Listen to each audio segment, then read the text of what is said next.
దేవునికి స్తోత్రం కలుగును గాక. అందరూ బాగున్నారమ్మా. దేవుడు మిమ్మల్ని దీవించాలి, ఆశీర్వదించాలి.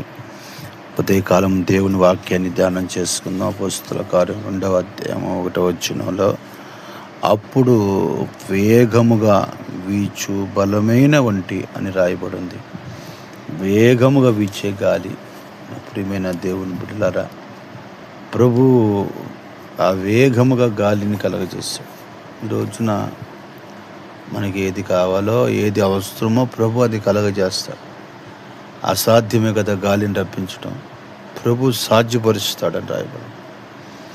అంత మాత్రమే కాదు కానీ యెహెజ్కేలుతో మాట్లాడటానికి ప్రభు ఒక బలమైన గాలిని అక్కడ కూడా కలగజేస్తూ ఉంటాడు. ఈ రోజున పరిశుద్ధాత్మ దేవుడి సన్నిధిలో నువ్వు నిలుచొని ఉన్నావు.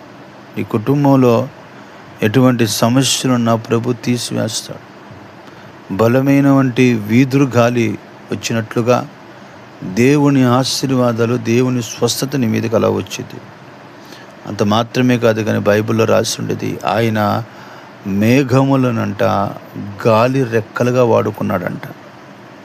అంటే ప్రభువారి మేఘాల మీద కూర్చొని ఆ రెక్కలు ఎగురుతున్నాయి అంట. అంటే చూడండి, ఈ మేఘాలు కూడా ప్రభువుకి ఉపయోగపడేటట్లుగా అక్కడ రాయబడి మేఘాలు, అక్కడేమో గాలి, బలమైన గాలి, అక్కడేమో మేఘాల మీద ప్రభు ఉన్నాడు. అందుకనే మేఘాల మీద యేసు వచ్చుచున్నాడు అని రాయబడింది. అవి ఆయనకి ఆ వాహనముగా ఉన్నాయి. అవి ఆయనకి చేతిలో పనిముట్టులుగా ఉన్నాయి. నువ్వు కూడా ఆయన చేతిలో పనిముట్టులుగా ఉండాలి. అంత మాత్రమే కాదు కానీ పరిశుద్ధాత్మ దేవుడు, సర్వశక్తిమంతుడు, జీవం కలిగిన దేవుడు మనతో మాట్లాడుతూ ఉన్నాడు. Praise the lord.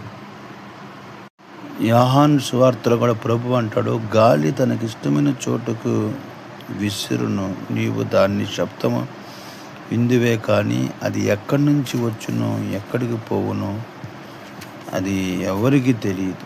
దేవునికి స్తోత్రం కలుగును. చూడండి, ప్రభువారు అంటాడు, ఎటు నుంచి నేను కార్యం జరిగిస్తానో, ఎటు నుంచి ఆశీర్వదిస్తానో, ఎటు నుంచి స్వస్థపరుస్తానో అది నీకు తెలియదు. నేను ఏది విధంగా అయినా సరే నేను అద్భుతమైన కార్యాలు జరిగిస్తానని ప్రభు మాట్లాడుతూ ఉన్నాడు. నీ ఆధ్యాత్మికమైన జీవితంలో కూడా నీకు కూడా ప్రభు ఎటు నుంచి సహాయం అందిస్తాడో, ఎటు నుంచి మేలు చేస్తాడో నీకు తెలియదు. ప్రభు అసాధ్యములు సుసాధ్యములు చేసే దేవుడు. ఆయన పేరు నజరేయుడైన యేసు. పరిశుద్ధులైన తండ్రి, నీ బిడ్డలతో మీరు మాట్లాడినందుకు స్తోత్రాలు. వారికి ఏదో ఒక ద్వారా సహాయం అందించండి. వారి మానసికమైన, శారీరకమైన సమస్యల నుంచి విడుదల చేయమని